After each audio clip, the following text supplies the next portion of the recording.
கிருஷ்ண யஜுர்வேத சம்ஹிதா சம்பூரண மகா யக்ஞம் மற்றும் வேத பாராயணம் நெல்லை ஜங்ஷன் சிருங்கேரி சாரதா மண்டபத்தில் துவங்கியது. மார்கழி மாதத்தில் ஆண்டுதோறும் ஸ்ரீ குரு பாதுகா வேத கைங்கரிய டிரஸ்ட் சார்பில் நெல்லையில் வேத பாராயணம் நடத்தப்படுகிறது. இந்த ஆண்டிற்கான கிருஷ்ண யஜுர்வேத சம்ஹிதா சம்பூரண வேத பாராயணம் துவங்கியது. நெல்லை ஜங்ஷன் சிருங்கேரி சாரதா மண்டபத்தில் துவங்கியது. காலை 8 மணி முதல் 12 மணி வரையிலும் வேத பாராயணம் நடைபெற்றது. காலையில் சிறப்பு கணபதி ஹோமம் நடைபெற்றது. புதுக்கோட்டை புவனேஸ்வரி மடத்திலிருந்து வந்திருந்த சந்தானந்தா சுவாமிகள், நித்ய திருப்தானந்தா சுவாமிகள் யாகத்தை துவக்கி வைத்தனர். இதில் பாரத் கேஸ் கிருஷ்ணன், வசந்தி பாண்டுரங்கன், கைலை கண்ணன், டிரஸ்டி ராமகிருஷ்ண வாத்தியார், பாலாஜி வாத்தியார், ஹரி வாத்தியார், பாபு, சங்கரலிங்கம் உட்பட பலரும் கலந்து கொண்டனர்.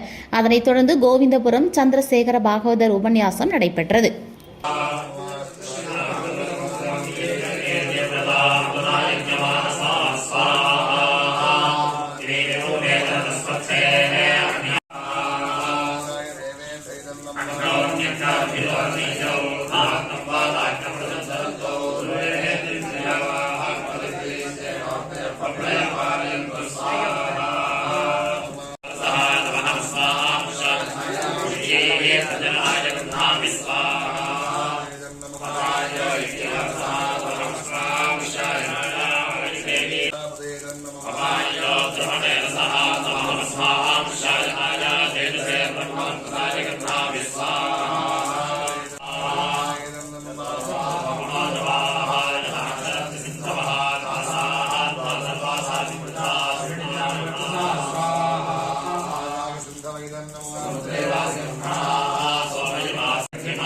स्वाहा